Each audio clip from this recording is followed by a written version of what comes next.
बिस्मिल्लाहिर्रहमानिर्रहीम। अस्सलाम वालेकुम डियर फर्स्ट ईयर क्लास के स्टूडेंट आज के लेक्चर में हम एक्सरसाइज 2.4 करेंगे मैथमेटिक्स की। एक्सरसाइज 2.4 में जो मेन टॉपिक है वो है इंडक्टिव एंड डिडक्टिव लॉजिक्स। तो स्टूडेंट आज हम यहाँ पर ये देखेंगे कि इंडक्टिव लॉजिक्स क्या होते हैं, डिडक्टिव लॉजिक्स किससे कहते हैं और इनके लिए जो ट्रूथ टेबल है उसको कैसे ड्रा किया जाएगा। स्टूडेंट आपसे गुजारिश की जाती है कि मेरे चैनल को सब्सक्राइब करें, बेल आइकन को क्लिक करें, वीडियो को लाइक करें, शेयर करें, कमेंट्स करें। Thank you very much. आज की एक्सरसाइज में हमने जिनके बारे में अपना कंसेप्ट क्लियर करने हैं वो मैंने आपके सामने यहाँ पे लिखे हैं।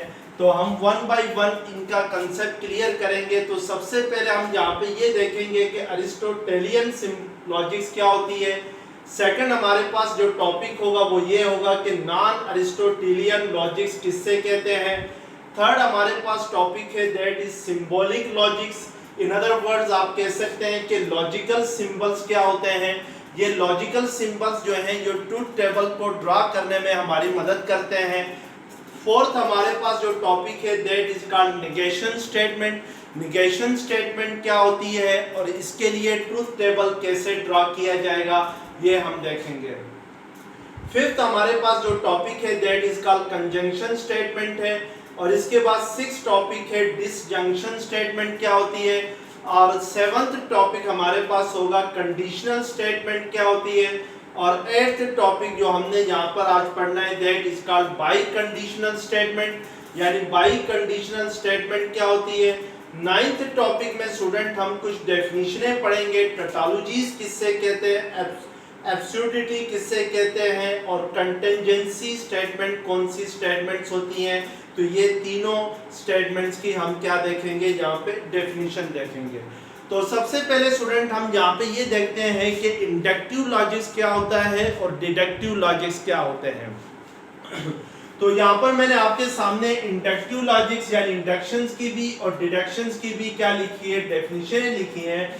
इंडक्शंस की डेफिनेशन क्या है कि we generally form opinion about other on the basis of a few contact only.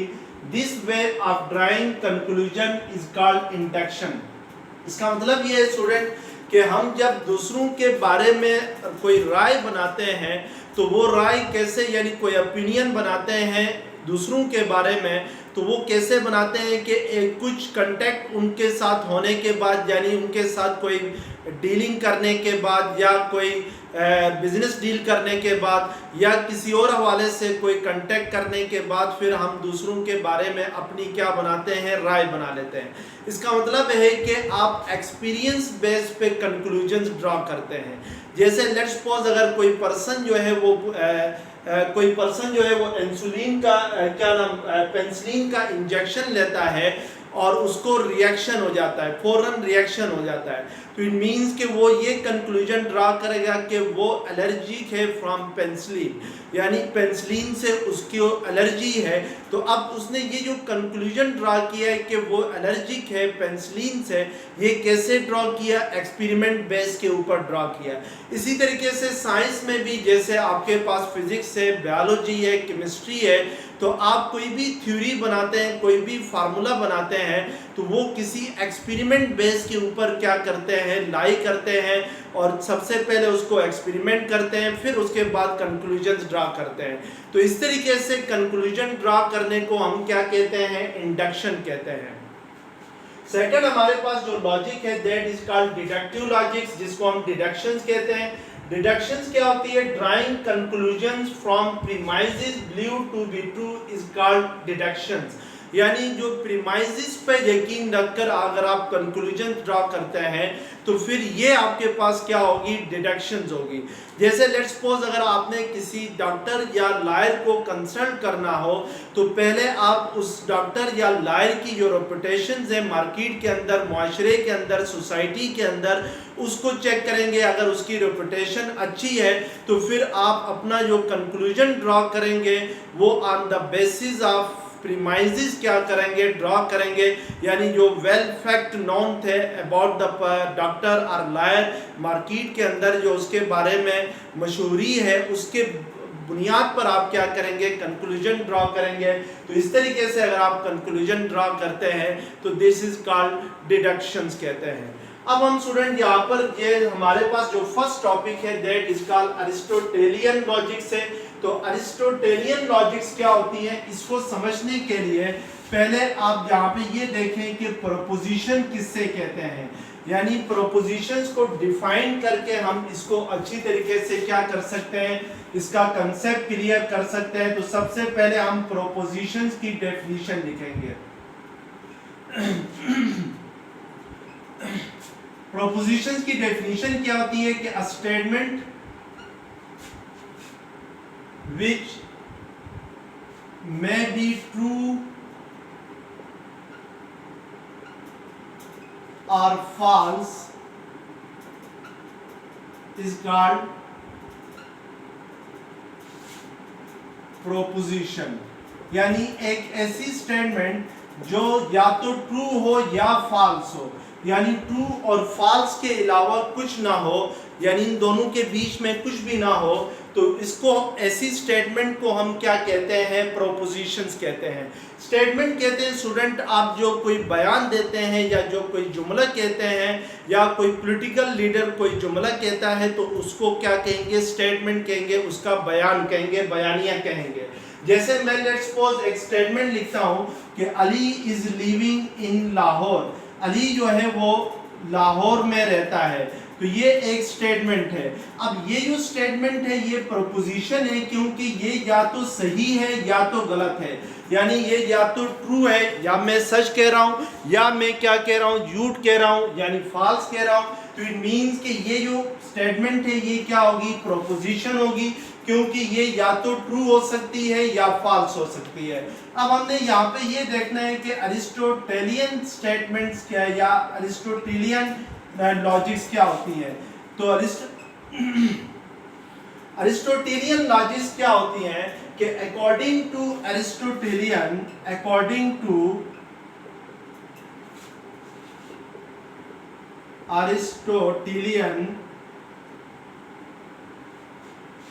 a statement, a proposition may be true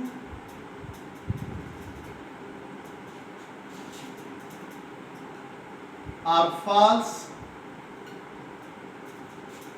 there is no third possibility, there is no third possibility। यानी Aristotle के मुताबिक एक proposition जो होती है वो या तो ट्रू हो सकती है यानी सही हो सकती है या फॉल्स हो सकती है, और इसके अलावा जो थर्ड पॉसिबिलिटी है वो नहीं हो सकती है। जैसे जितने भी नेचुरल साइंसेस के अंदर जितनी भी थ्योरियां होती हैं या जितने भी फार्मूलाज होते हैं मैथ के अंदर, वो या तो ट्रू हो सकते हैं या तो फॉल्स हो सकते हैं। ट्रू और फॉल्स के अलावा कोई थर्ड पॉसिबिलिटी या फोर्थ पॉसिबिलिटी उसमें एग्जिस्ट नहीं करती है। तो this is called Aristotelian logics कहते हैं। और अगर कोई स्टेटमेंट ट्रू और फॉल्स के अलावा किसी स्टेटमेंट में थर्ड पॉसिबिलिटी आ रही हो तो फिर वो नॉन अरिस्टोटेलियन क्या होगी, लॉजिक्स होगी। जितनी भी सोशल साइंसेस के अंदर जो स्टेटमेंट्स होती हैं वो ट्रू भी हो सकती हैं, फॉल्स भी हो सकती है, और उसका कुछ हिस्सा ट्रू भी हो सकता है और फॉल्स भी हो सकता है। इसी तरीके से पॉलिटिकल साइंसेस के अंदर जितनी भी आपके पास स्टेटमेंट होती हैं उसमें थर्ड पॉसिबिलिटी क्या करती है, एग्जिस्ट करती है। तो इसलिए हम वहाँ पर जो स्टेटमेंट होगी यानी पॉलिटिकल साइंसेस है, सोशल साइंसेस में जो स्टेटमेंट्स होंगी उनको हम क्या कहेंगे, नॉन अरिस्टोटेलियन लॉजिक्स कहेंगे। तो अब हमारे पास जो नेक्स्ट टॉपिक है वो है लॉजिकल सिंबल्स या सिंबॉलिक लॉजिक्स है। तो आइए देखते हैं। अब स्टूडेंट हमारे पास जो नेक्स्ट टॉपिक है that is the logic symbolic logics है या लॉजिकल सिंबल्स है। लॉजिकल सिंबल में सबसे पहला जो सिंबल यूज होता है वो ये वाला सिंबल यूज होता है, और इस सिंबल्स को हम रीड करते हैं। रीड कैसे करते हैं, इसको नॉट पढ़ते हैं या नेगेशन पढ़ते हैं। जैसे लेट्स सपोज नेगेशन या नॉट का क्या मतलब होता है कि मैं आपके सामने एक स्टेटमेंट लिखता हूँ, Ali is living in Lahore. Ali जो है वो कहाँ रहता है, लाहौर में रहता है। दिस इज अ स्टेटमेंट, और इस स्टेटमेंट को मैं P से रिप्रेजेंट करता हूँ। तो P का जो नेगेशन होगा वो क्या होगा कि Ali is not living in Lahore होगा। यानी अगर इस स्टेटमेंट को Ali is living in Lahore को अगर हम P के साथ रिप्रेजेंट करें, और इस P से पहले में जो थर्ड कॉलम में हम सिंबॉलिक एक्सप्रेशंस के तौर पे हमने लिया हुआ है, let's suppose P is a statement, और इस P से पहले हम ये सिंबल यूज करें तो इसको पढ़ेंगे नेगेशन ऑफ P पढ़ेंगे, या इसको हम पढ़ेंगे नॉट ऑफ P, यानी नॉट P भी पढ़ते हैं, इसको नेगेशन P भी पढ़ते हैं।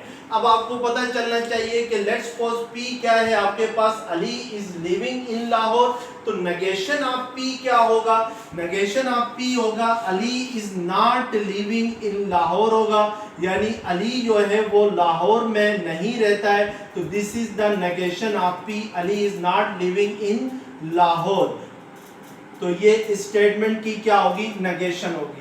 सेकंड जो सिंबल आपने यूज करना है दैट इज दिस सिंबल, यानी ये जो सिंबल है ये यूज होता है आर के लिए, ओ आर आर, उर्दू में इसको या पढ़ते हैं।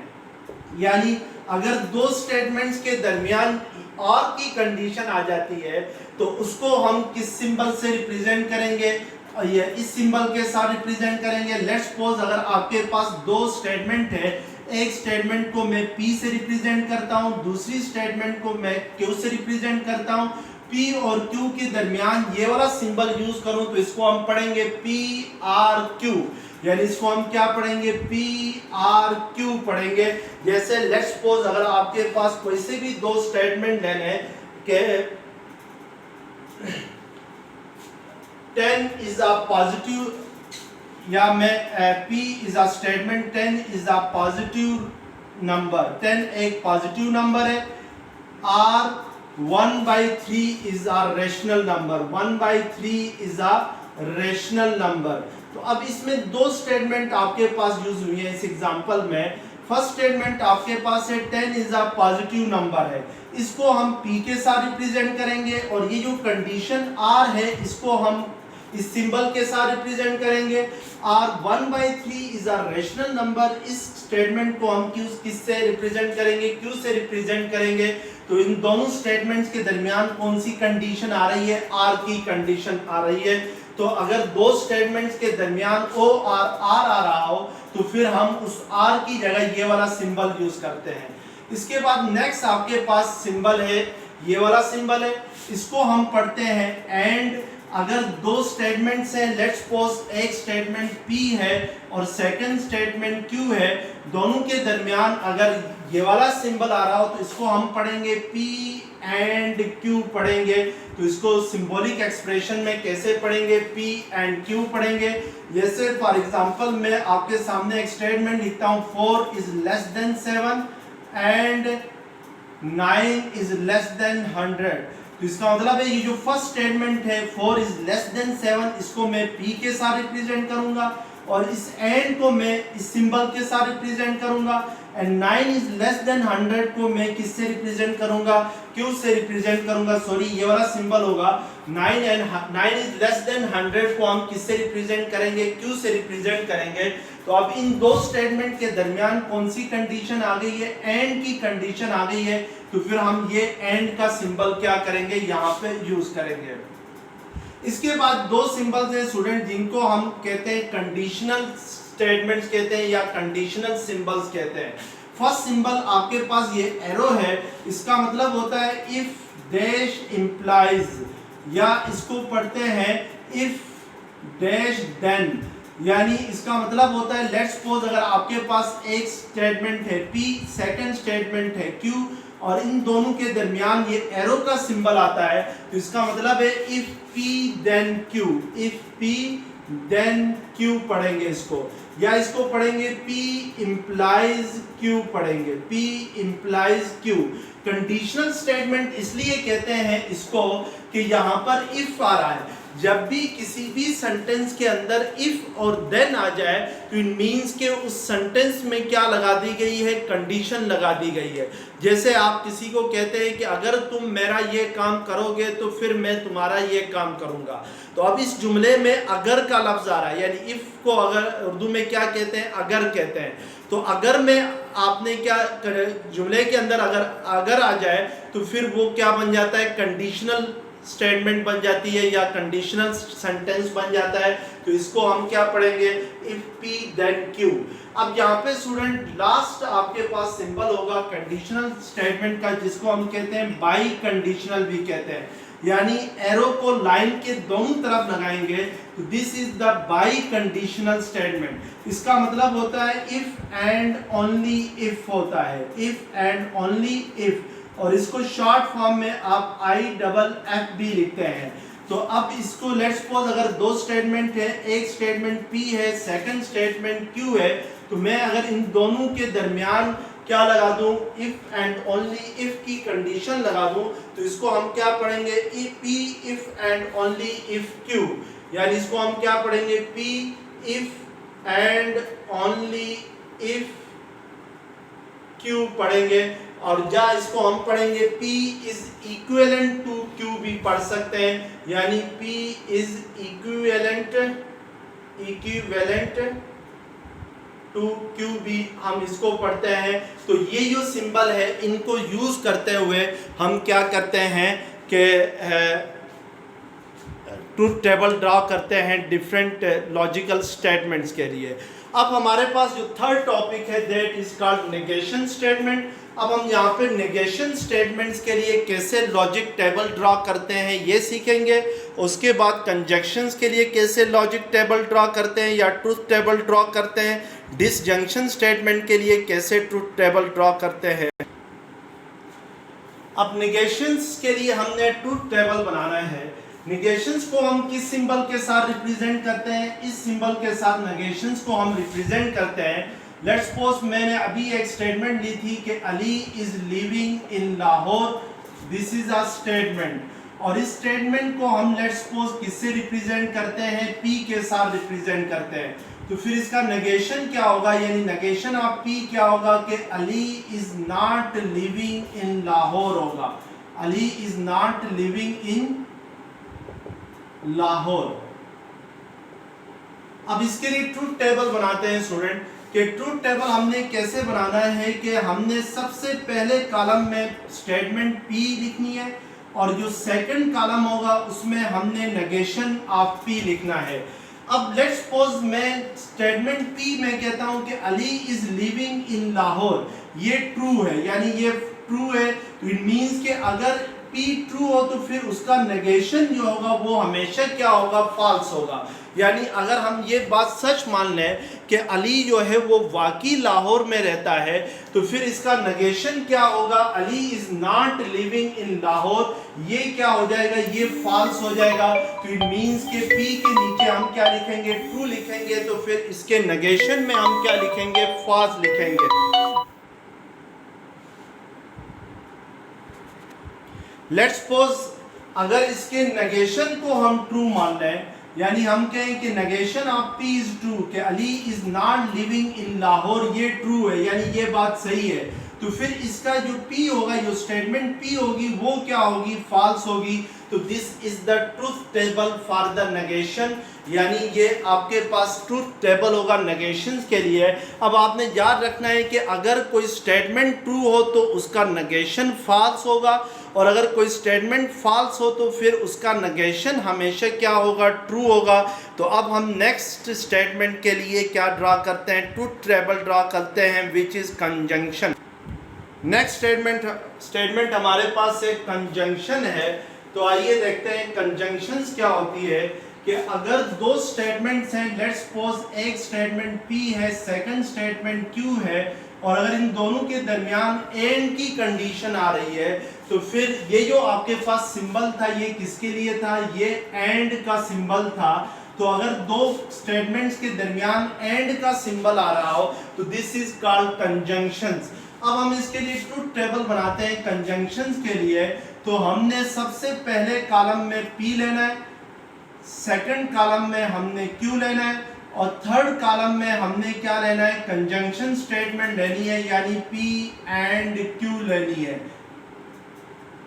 अब लेट्स सपोज PB, अब इसमें टोटल कॉम्बिनेशंस क्या बनेंगे, P true Q true and P true Q false हो सकता है और Q फॉल्स हो सकता, P फॉल्स हो सकता है, Q ट्रू हो सकता है। इसी तरीके से जो फोर्थ कॉम्बिनेशन बनेगा वो आपके पास क्या बनेगा कि दोनों फॉल्स हो सकते हैं। अब हम यहाँ पे देखेंगे कि अगर PB ट्रू हो और QB ट्रू हो तो फिर P एंड Q क्या होगा। इसको स्टूडेंट एक इस तरीके से भी आप समझ सकते हैं कि लेट्स सपोज एक रूम है और इसका एक दरवाजा है और बाहर सहन है और इसका भी एक दरवाजा है। तो और ये जो सहन से बाहर आपके पास यहाँ पे क्या है, रोड है। तो अब अगर कोई बंदा रोड पे आना चाहता है तो ये डोर 1 भी ओपन होना चाहिए, डोर 2 भी ओपन होना चाहिए, तो तब वो रोड पे आ सकता है। और लेट्स सपोज डोर ओपन हो, इसको मैं किससे रिप्रेजेंट करता हूँ, T के साथ रिप्रेजेंट करता हूँ। अगर डोर क्लोज्ड हो तो इसको मैं क्या कह देता हूँ, फॉल्स कह देता हूँ। और रोड पे आ जाना, यानी रोड पे अगर आने में आप कामयाब हो जाते हैं तो इसको हम क्या कहते हैं कि ट्रू कह देते हैं। और अगर रोड पे ना आ सके, नॉट ऑन रोड आ सके, तो फिर इसको हम क्या कह देते हैं, फॉल्स कह देते हैं। अब लेट्स सपोज आपके पास जो फर्स्ट स्टेटमेंट है उसमें P ट्रू है, P is the first door, Q is the second door and road पे आने को आप क्या कहेंगे, P एंड Q कहेंगे। तो अब अगर आपके पास P ट्रू है यानी डोर 1 ओपन है, Q भी ट्रू है यानी सहन का डोर 2 भी ओपन है, this is door 1, this is door 2। और तो इट मींस के आप रोड पे क्या कर सकते हैं, आ सकते हैं। तो इट मींस के P एंड Q क्या हो जाएगा, ट्रू हो जाएगा।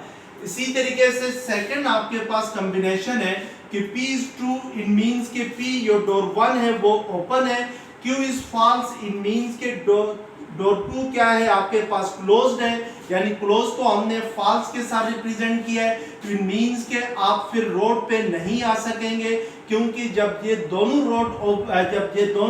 डोर्स ओपन होंगे तो तभी आप रोड पे आ सकते हैं। तो इट मींस के फिर कंजंक्शन यानी P एंड Q क्या हो जाएगा, फॉल्स हो जाएगा। इसी तरीके से थर्ड कॉम्बिनेशन आपके पास है P is false, Q is true, यानी जो डोर 1 है फॉल्स मींस के क्लोज को हमने किससे रिप्रेजेंट किया है, फॉल्स के साथ रिप्रेजेंट किया है। तो इट मींस के door 1 is closed means false है और डोर 2 इज ओपन मींस के ट्रू है। तो तब भी आप रोड पे नहीं आ सकते हैं। तो इट मींस के ये भी क्या हो जाएगा, फॉल्स हो जाएगा। तो इट मींस के कंजंक्शंस क्या हो जाएगी, फॉल्स हो जाएगी। इसी तरीके से फोर्थ कॉम्बिनेशन है जिसमें P फॉल्स है यानी डोर 1 इज क्लोज्ड है, Q भी फॉल्स है यानी डोर 2 इज क्लोज्ड है। अब दोनों दरवाजे बंद हैं तो फिर आप किसी भी सूरत जो है वो रोड पे नहीं आ सकते हैं। तो इट मींस के जो कंजंक्शन है वो क्या हो जाएगी, फॉल्स हो जाएगी।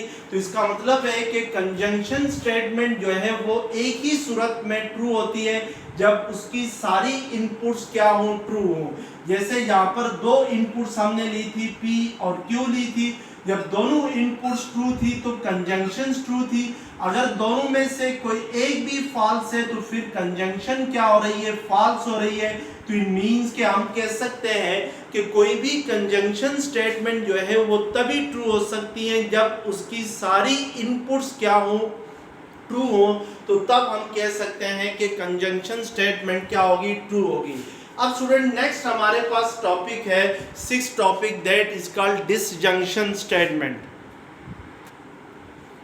अब नेक्स्ट स्टेटमेंट हमारे पास होगी डिसजंक्शन स्टेटमेंट होगी। डिसजंक्शन स्टेटमेंट क्या होती है कि लेट्स सपोज अगर आपके पास कोई सी भी दो स्टेटमेंट है P और Q और इनके दरमियान अगर R का सिंबल है, ये जो आपके पास सिंबल था ये किसका था, R का सिंबल था। तो अगर दो स्टेटमेंट्स के दरमियान R का सिंबल आता है तो this is called disjunction statement. अब हम इसके लिए ट्रूथ टेबल बनाते हैं डिसजंक्शंस के लिए। तो डिसजंक्शंस के लिए ट्रूथ टेबल बनाने के लिए आपके पास दो इनपुट्स हैं, एक इनपुट P है, सेकंड इनपुट Q है। तो टोटल यहाँ पर कॉम्बिनेशन हो सकती है 4TT, TF, FT and last one is FF हो सकती है। यानी ये फोर्थ कॉम्बिनेशन पॉसिबल है। याद रखें अगर दो इनपुट्स हो तो टोटल कॉम्बिनेशन बनेगी 4। अब जो डिसजंक्शन स्टेटमेंट है वो आपके पास क्या है, वो आपके पास से PRQ है। इसको समझने के लिए स्टूडेंट लेट्स सपोज आप एक रूम में है और इस रूम के दो डोर्स हैं यानी दो दरवाजे हैं और बाहर ये आपके पास क्या है, रोड है। तो इट मींस के अगर रोड डोर ओपन हुआ तो फिर आपके पास ये ट्रू होगा और ओपन के लिए हमने T लिखना है, क्लोज के लिए हमने क्या लिखना है, F लिखना है। और अगर रोड पे आ गए तो फिर इसको आपने ऑन रोड हो गए तो फिर आपने इसको ट्रू लिखना है और नॉट ऑन रोड है तो फिर आपने इसको क्या लिखना है, फॉल्स लिखना है। अब लेट्स सपोज मेरे पास P ट्रू है यानी P ओपन है, this is door P, this is door Q। तो P ओपन है और Q भी ओपन है यानी P ट्रू है, Q भी ट्रू है। तो इट मींस के मैं इजीली क्या हो सकता है, रोड पे आ सकता हूं। तो इट मींस के डिसजंक्शन क्या हो जाएगी, PRQ ट्रू हो जाएगी। इसी तरीके से सेकंड कॉम्बिनेशन आपके पास है P इज ट्रू यानी door P is open and Q is false. It means के डोर Q इज क्लोज्ड यानी जो डोर Q है वो क्या है, क्लोज्ड है। तो फिर आप इजीली डोर P के जरिए रोड पे आ सकते हैं। तो इट मींस के डिसजंक्शन क्या हो जाएगी, ट्रू हो जाएगी, रोड पे आ जाना ट्रू होगा। इसी तरीके से थर्ड कॉम्बिनेशन आपके पास है P इज फॉल्स मींस के door P is closed end Q is true. It means के डोर Q इज ओपन। तो फिर आप डोर Q के जरिए रोड पे आ सकते हैं क्योंकि इसका एक ही रूम है, उसके दो दरवाजे हैं। तो इसका मतलब है डिसजंक्शन क्या होगी, ट्रू होगी, क्योंकि आप रोड पे क्या कर सकते हैं, रोड को अप्रोच कर सकते हैं। अब थर्ड फोर्थ कॉम्बिनेशन है P इज फॉल्स मींस के डोर P इज क्लोज्ड है और Q इज फॉल्स मींस के डोर Q भी क्या है, क्लोज्ड है आपके पास। तो अब आप रोड पे आने में कामयाब नहीं हो सकते हैं। तो इट मींस के डिसजंक्शन क्या होगी, फॉल्स होगी। अब इस ट्रुथ के टेबल के जरिए हम ये नतीजा निकाल सकते हैं कि डिसजंक्शन स्टेटमेंट एक ही सूरत में फॉल्स होती है अगर उसकी सारी इनपुट क्या हो, फॉल्स हो। अगर कोई भी एक इनपुट जो है वो ट्रू हो तो फिर डिसजंक्शन क्या होगी, ट्रू होगी। तो इसका मतलब है स्टूडेंट कंजंक्शन जो है तभी ट्रू हो सकती है जब उसकी सारी इनपुट ट्रू हो। डिसजंक्शन तभी फॉल्स हो सकती है जब उसकी सारी इनपुट्स क्या हो, फॉल्स हो। तो this is the truth table for disjunction statement. अब हमारे पास जो थर्ड आपके पास सेवंथ जो टॉपिक है that is called conditional statement. तो आइए अब कंडीशनल स्टेटमेंट के लिए हम ट्रुथ टेबल ड्रॉ करते हैं। सेवंथ आपके पास है कंडीशनल स्टेटमेंट। कंडीशनल स्टेटमेंट को इन अदर वर्ड्स इम्प्लीकेशंस भी कहते हैं। कंडीशनल स्टेटमेंट क्या होती है, लेट्स सपोज अगर आपके पास दो स्टेटमेंट है, एक P और दूसरा Q है और इन दोनों के दरमियान इफ P then Q की क्या आ जाए, कंडीशन आ जाए, यानी ये एरो वाली कंडीशन आ जाए तो इसको कहते हैं कंडीशनल स्टेटमेंट कहते हैं। अब कंडीशनल स्टेटमेंट को समझने के लिए स्टूडेंट आपने एक एग्जांपल लेनी है। लेट्स सपोज मैं एग्जांपल क्या लेता हूं कि Ali claims that if he will be captain then team will win the match। इस स्टेटमेंट के जरिए, इस एग्जाम्पल के जरिए हम क्या करते हैं, इसके लिए ट्रुथ टेबल ड्रॉ करते हैं। इस कंडीशनल स्टेटमेंट में स्टूडेंट आपने ये याद रखना है कि जो कंडीशनल स्टेटमेंट है P implies Q या if P then Q में जो P है दिस इज कॉल्ड, यानी P implies Q में P is called hypothesis, यानी P को हम क्या कहते हैं, हाइपोथेसिस कहते हैं। और Q को क्या कहते हैं, कॉन्सिक्वेंट कहते हैं या कंक्लूजन भी कहते हैं, इसको और कंक्लूजन भी कहते हैं। इन P implies Q, P is called hypothesis और इसको एंटीसीडेंट भी कहते हैं और एंटीसीडेंट भी इसको कहते हैं, दोनों नाम इसको देते हैं, एंटीसीडेंट और hypothesis, and Q is called consequent और कंक्लूजन्स। तो ये आपने क्या करना है, याद रखना है। अब स्टूडेंट अगर हम इसके जरिए ट्रूथ टेबल ड्रॉ करें तो ट्रूथ टेबल में हम दो कॉलम बनाएंगे। फर्स्ट कॉलम में हम लोग P लिखेंगे, सेकंड कॉलम में हम क्या लिखेंगे, Q लिखेंगे, और हमारे पास जो टोटल कॉम्बिनेशन बनती है वो T है, TF है, FT है और ये FF है, यानी ये फोर्थ कॉम्बिनेशन आपके पास पॉसिबल है जब टू इनपुट्स हो। अब हमने यहाँ पर P implies Q, third column में क्या लिखना है, P implies Q। अब ऊपर मैंने एग्जांपल में लिखा है Ali claims that if he will be captain of the team then the team will win the match। यानी अली का ये क्लेम है कि अगर उसको टीम का कैप्टन बनाया जाएगा तो फिर टीम जो है वो मैच क्या हो जाएगी, जीत जाएगी। अब हमने यहाँ पे स्टूडेंट क्या करना है कि अली को अगर टीम का कैप्टन बना दिया, यानी अली को टीम का कैप्टन बना दिया तो इसको हम P के साथ रिप्रेजेंट करते हैं। अली अगर टीम का कैप्टन बन गया तो this statement will be P, and team में जीत जाए तो इसको हम क्या करते हैं, Q, team will win the match. तो यहाँ पर टीम में जीत जाए तो इसको हम किससे रिप्रेजेंट कर, और जो टीम है वो मैच विन करती है, टीम मैच विन करती है तो इस स्टेटमेंट को हम Q के साथ रिप्रेजेंट करते हैं। और अली का जो क्लेम है वो क्या होगा, P implies Q होगा। अब यहाँ पर हम देखते हैं कि P क्या है, फर्स्ट स्टेटमेंट में ट्रू है, Q क्या है, ट्रू है। इट मींस कि P ट्रू है तो अली को हमने टीम का कैप्टन बना दिया। Q ट्रू है, इट मींस कि टीम मैच क्या कर गई, जीत गई। अगर टीम मैच जीत जाए तो उसको ट्रू लिखेंगे, अगर टीम मैच हार जाए तो उसको फॉल्स लिखेंगे Q को। अली को टीम का कैप्टन बनाया तो फिर उसको हम T के साथ रिप्रेजेंट करेंगे। अली को टीम का कैप्टन नहीं बनाया तो उसको फिर हम किसके साथ रिप्रेजेंट करेंगे, F के साथ रिप्रेजेंट करेंगे। अब हमने फर्स्ट कॉम्बिनेशन के अंदर P को T रखा है तो इट मींस के अली को टीम का कैप्टन बना दिया है। Q यानी T है तो इट मींस के टीम मैच जीत गई। तो P implies Q जो होगा वो अली का क्लेम होगा, यानी जो अली का दावा है कि वो टीम मैच जीत जाएगी अगर उसको कैप्टन बना दिया जाए तो टीम मैच वाकई जीत गई है। तो इसका मतलब है कि अली का क्लेम था जो ट्रू हो गया, यानी अली का दावा था कि उसको अगर टीम का कैप्टन बना दिया जाए तो टीम मैच जीत जाएगी। तो इस P implies Q को फिर हम क्या लिखेंगे, ट्रू लिखेंगे। इसी तरीके से सेकंड स्टेटमेंट में है कि P is true मींस के अली को टीम का कैप्टन बना दिया। Q is false मींस के टीम मैच हार गई। अब अली का जो दावा है वो क्या हुआ, गलत साबित हुआ, यानी अली का क्लेम जो था वो फॉल्स हो गया, यानी इसको हम क्या लिखेंगे, F लिखेंगे। यानी P जो है वो T है तो इट मींस के अली को टीम का कैप्टन बना दिया। Q is false, it means कि टीम मैच हार गई।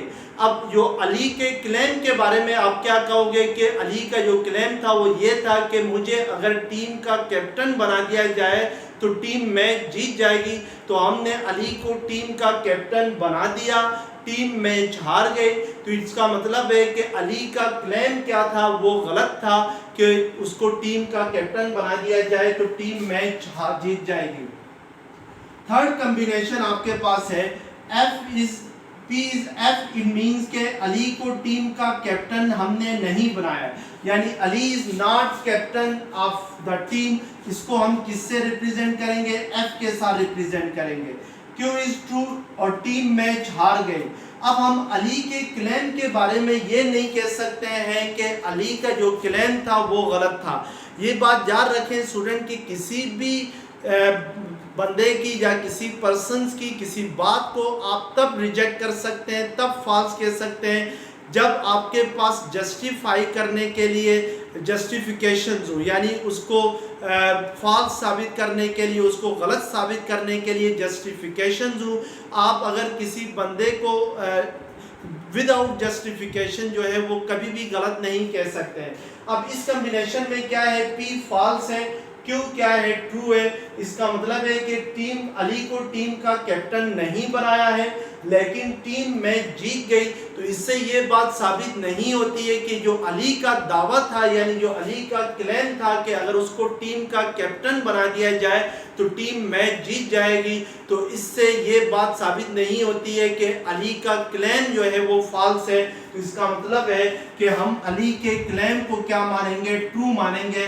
तो इसका मतलब है जो P इंप्लाइज Q होगा वो क्या होगा, ट्रू होगा।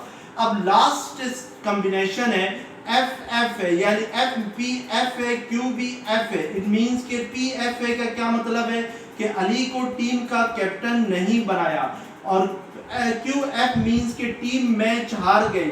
तो अब अली के क्लेम के बारे में आप क्या कहेंगे, वो तो उछल के कहेगा कि भाई मैंने कहा था कि अगर मुझे टीम का कैप्टन बनाते तो टीम मैच जीत जाएगी, तो तुमने मुझे टीम का कैप्टन नहीं बनाया है इसलिए टीम मैच हार गई है।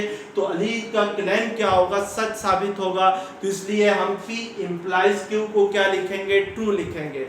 अब स्टूडेंट आपने यहाँ पे ये याद रखना है कि जो P इंप्लाइज Q है, यानी जो कंडीशनल स्टेटमेंट है, वो एक ही सूरत में फॉल्स हो सकती है जब उसका हाइपोथेसिस क्या हो, ट्रू हो, कंक्लूजन क्या हो, फॉल्स हो। तो फिर P इंप्लाइज Q क्या होगा, फॉल्स होगा। बाकी जो P इंप्लाइज Q है वो हमेशा ट्रू होगा।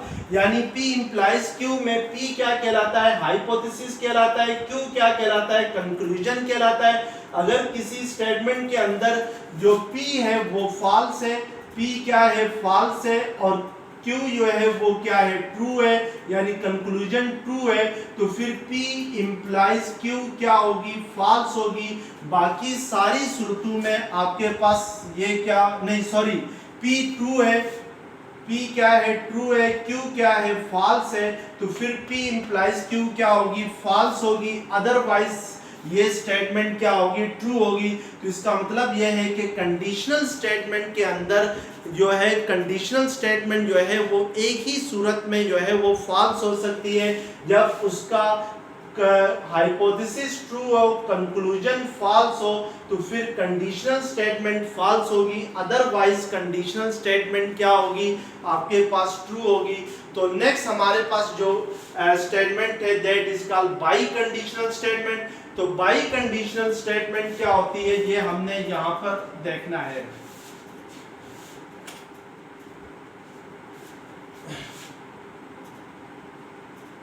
By conditional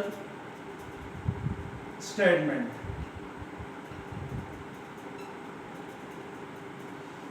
by conditional statement क्या होती है कि अगर P और Q कोई सी भी दो स्टेटमेंट है और इनके दरमियान ये वाला एरो आ जाता है, यानी ये वाला सिंबल आ जाता है, तो इसको हम कहते हैं बाई कंडीशनल स्टेटमेंट। इसका मतलब होता है if and only if P then Q, और by P if and only if P then Q का मतलब होता है कि पहले हमने P इंप्लाइज Q फाइंड करना है, और फिर हमने Q इंप्लाइज P फाइंड करना है, और फिर इन दोनों के दरमियान अगर एंड की कंडीशन लगा दें तो ये वाली जो आपकी कंडीशन होगी ये क्या होगी, if P if and only if P then Q होगी। जैसे मेरे पास यहाँ पर आपके पास जो P इंप्लाइज Q के लिए जो आपने ट्रूथ टेबल बनाया था वो आपके पास ये ट्रूथ टेबल आया था। अगर हम अब बाई कंडीशनल के लिए क्या बनाते हैं, ट्रूथ टेबल बनाना चाहे, तो फिर हमें Q एक और कॉलम भी बनाना होगा, that is for Q implies P के लिए होगा। Q इंप्लाइज P में Q जो होता है वो हाइपोथेसिस होता है, P जो होता है वो क्या होता है, कंक्लूजन होता है। अब हम यहाँ पे देखें बाई कंडीशनल स्टेटमेंट में हाइपोथेसिस आपके पास Q है, कंक्लूजन आपके पास अब क्या है, वो आपके पास P है। अब आप यहाँ पे देखें हाइपोथेसिस ट्रू है, यानी अली को टीम का कैप्टन बनाया, कंक्लूजन P है यानी T है, तो इट मींस के टीम मैच जीत गई, तो फिर ये Q इंप्लाइज P क्या होगा, ट्रू होगा।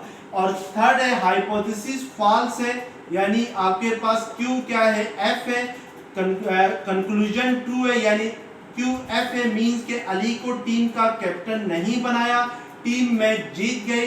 तो इससे ये साबित नहीं होता है कि अली का क्लेम फॉल्स था, तो इसलिए हम इसको ट्रू लिखेंगे। और थर्ड है आपके पास क्यू टी है, यानी हाइपोथेसिस ट्रू है, कंक्लूजन फॉल्स है, यानी अली को टीम का कैप्टन नहीं बनाया, टीम मैच हार गई। तो इस मीन के अली का क्लेम्स था वो क्या, सॉरी हाइपोथेसिस टी है, तो इट मींस के अली को टीम का कैप्टन बनाया। कंक्लूजन पी है, एफ है, तो इट मींस के टीम मैच हार गई। तो अली का क्लेम क्या हुआ, वो गलत साबित हुआ, तो इट मींस के ये एफ हो जाएगा। और फोर्थ कॉम्बिनेशन में आपके पास अली को टीम का कैप्टन नहीं बनाया, टीम मैच हार गई, तो फिर इट मींस के जो क्लेम आप अली था वो क्या हो जाएगा, आपके पास ट्रू हो जाएगा। अब स्टूडेंट आपने क्या करना है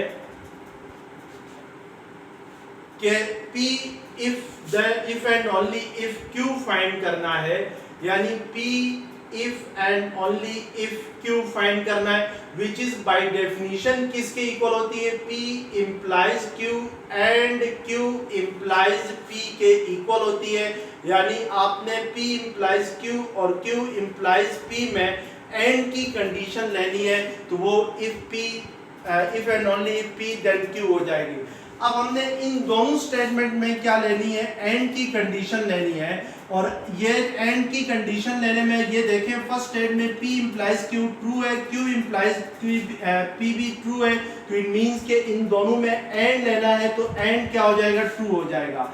सेकंड कॉम्बिनेशन में P इंप्लाइज Q फॉल्स है, Q इंप्लाइज P जो है वो ट्रू है, तो फिर जो बाई कंडीशनल स्टेटमेंट होगी वो क्या हो जाएगी, वो फॉल्स हो जाएगी। क्योंकि हमें पता है कि एंड की कंडीशन में तभी ट्रू होता है जब सारी इनपुट क्या हो, ट्रू हो।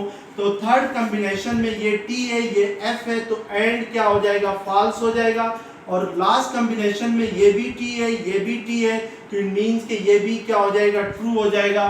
तो this is P if and only if P then Q वाली आपके पास कंडीशन आ गई, तो this is called biconditional statement. इसको हम क्या कहते हैं, बाई कंडीशनल स्टेटमेंट कहते हैं।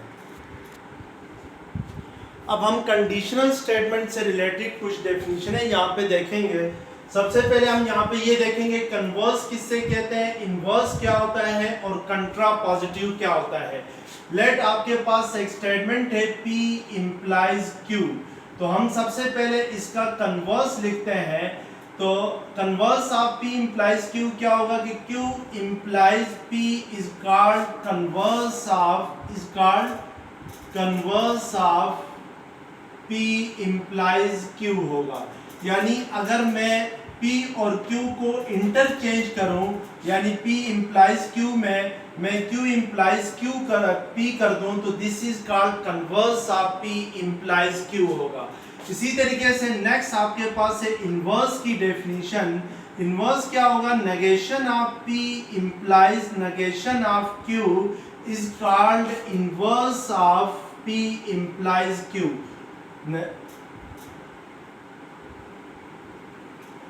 यानी अगर आप P और Q, P की जगह क्या लगा दें, नेगेशन लगा दें, Q के साथ भी क्या लगा दें, नेगेशन लगा दें, तो फिर negation of P implies negation of Q क्या होगा, P इंप्लाइज Q का इनवर्स कहलाएगा। इसी तरीके से थर्ड डेफिनेशन है कंट्रापॉजिटिव की है। कंट्रापॉजिटिव क्या होता है कि P इंप्लाइज Q का कंट्रापॉजिटिव फाइंड करना है, तो आपने Q और P को इंटरचेंज भी करना होगा और इनके साथ नेगेशन भी लगाना होगा। यानी negation of Q implies negation of P is called contrapositive of P implies Q होगा। तो these are the definition of the converse, inverse, contrapositive of a conditional statement. इसके बाद है स्टूडेंट कि हमने यहाँ पे ये देखना है कि टोटोलॉजीज क्या होती है, एब्सोल्यूटिटी क्या होती है और कंटिंजेंसी क्या होती है। तो सबसे पहले याद रखें जो टोटोलॉजी होती है वो होती है कि अ statement which is true for all inputs variable, यानी एक स्टेटमेंट जिसमें आउटपुट्स जो होती है वो सारी के सारी ट्रू आ रही हो, तो वो टोटोलॉजी कहलाती है। यानी टोटोलॉजी क्या होती है, a statement which is true, a statement which is true for all input variable, यानी जितने भी इनपुट वेरिएबल्स हैं उनके लिए जो स्टेटमेंट है वो हमेशा क्या रहे, ट्रू रहे, तो this is called a tautology. और नेक्स्ट है एब्सुर्डिटी है। एब्सुर्डिटी की डेफिनेशन होगी a statement which is false for all input variable, यानी एक ऐसी स्टेटमेंट जो हमेशा तमाम इनपुट वेरिएबल्स के लिए हमेशा क्या हो रही हो, फॉल्स आ रहा हो। यानी आउटपुट ट्रूथ टेबल अगर आप बनाएं तो सारा के सारा ट्रूथ टेबल में क्या आ रहा हो, फॉल्स आ रहा हो, आउटपुट आखिरी जो कॉलम है वो एफ आ रहा हो, तो फिर हम उसको क्या कहेंगे, एब्सुर्डिटी कहेंगे। और अगर सारा के सारा अगर आखिरी कॉलम में टी आ रहा हो ट्रूथ टेबल के, तो उसको हम क्या कहेंगे, टैटोलॉजी कहेंगे। और नेक्स्ट हमारे पास जो डेफिनेशन है वो है कंटेंजेंसी है। कंटेंजेंसी ये होगी कि एक ऐसी स्टेटमेंट जो कुछ ट्रू हो जिसमें कुछ फॉल्स हो। कह सकता हूं मैं, ये कह सकता हूं कि अ statement which is either true और फॉल्स और बोथ, यानी जो ट्रू हो या फॉल्स हो, जिस स्टेटमेंट के अंदर कुछ ट्रू हो कुछ फॉल्स हो, तो उसको हम क्या कहते हैं, कंटेंजेंसी कहते हैं। यानी जैसे अगर ट्रूथ टेबल बनाए और ट्रूथ टेबल का जो लास्ट कॉलम है उसमें कुछ ट्रू आ जाए कुछ फॉल्स आ जाए, तो दिस इज कॉल्ड क्या होगा, कंटेंजेंसी होगा। तो ये हम क्या कहेंगे, इसको कंटेंजेंसी कहेंगे। तो ये तीन डिफरेंट टाइप्स की आपके पास स्टेटमेंट्स होती है। टैटोलॉजी वो स्टेटमेंट होती है जिसमें सारी की सारी ट्रू हों, और कंटेंजेंसी वो स्टेटमेंट होती है जिसमें कुछ फॉल्स हों कुछ ट्रू हों। एब्सुर्डिटी वो स्टेटमेंट होती है जिसमें सारी आउटपुट्स क्या हों, फॉल्स हों, तो उसको हम एब्सुर्डिटी कहते हैं। अब हमारे पास क्वेश्चन नंबर 1 है एक्सरसाइज 2.4 का, write converse inverse and contrapositive of the following statement. और इसका पार्ट 1 है negation of P implies Q. तो हमने इसका क्या लिखना है, कन्वर्स भी लिखना है, इनवर्स भी लिखना है और कंट्रापोजिटिव भी लिखना है। तो स्टूडेंट अगर आपके पास P इम्प्लाइज Q हो तो इसका कन्वर्स क्या होता है, Q इम्प्लाइज P होता है। अब आपके पास स्टेटमेंट है negation of P implies Q है, तो इसमें हाइपोथेसिस नेगेशन ऑफ P है और कंक्लूजन Q है, तो इसका कन्वर्स होगा Q implies negation of P होगा। यानी इन दोनों की जगह क्या करेंगे, इंटरचेंज करेंगे। इसके बाद इनवर्स क्या होता है, इनवर्स P इम्प्लाइज Q का इनवर्स क्या होता है, negation of P implies negation of Q होता है। यानी अब हमने negation of P implies Q का इनवर्स फाइंड करना है, तो इसका हाइपोथेसिस के साथ भी नेगेशन लगाएंगे, तो यहाँ पे नेगेशन ऑफ P ऑलरेडी है, तो इसके साथ एक और नेगेशन का सिंबल आ जाएगा। इम्प्लाइज Q है तो Q की जगह क्या आ जाएगा, नेगेशन ऑफ Q आ जाएगा। और नेगेशन हमेशा क्या होता है, पॉजिटिव होते हैं, P होता है, तो इसका मतलब है कि हम यहाँ पर क्या लिखेंगे, नेगेशन कैंसल हो जाएंगे तो P आ जाएगा, तो P implies negation of Q आ जाएगा। तो this will be the inverse of the given statement होगा। अब इसका कंट्रापोजिटिव लिखना है, तो P implies negation of Q का कंट्रापोजिटिव होता है negation of Q implies P होता है। तो कंट्रापोजिटिव लिखने के लिए अब आपने negation of P implies Q का कंट्रापोजिटिव लिखना है, तो ये नेगेशन ऑफ Q यानी Q हाइपोथेसिस बन जाएगा और इसके साथ नेगेशन लग जाएगा, और इम्प्लाइज नेगेशन ऑफ P होगा, तो नेगेशन कैंसल होके क्या रह जाएगा, P रह जाएगा। तो इट मींस कि इसका कंट्रापोजिटिव होगा negation of Q implies P होगा। इसी तरीके से Q इम्प्लाइज P का कन्वर्स क्या होगा, कन्वर्स इसका होगा P इम्प्लाइज Q होगा, और इनवर्स इसका क्या होगा, इनवर्स इसका होगा negation of Q implies negation of P होगा, और इसका कंट्रापोजिटिव क्या होगा, कंट्रापोजिटिव होगा negation of P implies negation of Q होगा। इसी तरीके से पार्ट 4 में negation of Q implies negation of P है, तो इसका सबसे पहले हम कन्वर्स लिखते हैं। तो कन्वर्स में हम क्या लेते हैं कि इन दोनों को इंटरचेंज करते हैं, तो negation of P implies negation of Q हो जाएगा। और इनवर्स में हम दोनों के साथ नेगेशन लेते हैं, तो negation of Q implies negation of P हो जाएगा। तो नेगेशन कैंसल, तो Q रह जाएगा, नेगेशन कैंसल, तो P रह जाएगा। तो इट मींस कि इसका इनवर्स होगा आपके पास Q इंप्लाइज P होगा। और कंट्रा पॉजिटिव इसका लिखेंगे तो कंट्रा पॉजिटिव में इंटरचेंज भी करते हैं और साथ नेगेशन भी लगाते हैं, तो ये negation P implies negation Q होगा। तो ये P हो जाएगा, नेगेशन कैंसल हो जाएंगे, नेगेशन कैंसल होके क्या आ जाएगा, Q आ जाएगा। तो इट मींस कि इसका कंट्रा पॉजिटिव क्या आ जाएगा, P आ जाएगा। तो इस तरीके से हम लोग क्या करते हैं, इनके कंट्रा पॉजिटिव, कन्वर्स और इनवर्स फाइंड करते हैं। तो नेक्स्ट लेक्चर्स में हम इंशाल्लाह जो नेक्स्ट क्वेश्चंस है वो करेंगे। तब तक के लिए अल्लाह हाफिज़।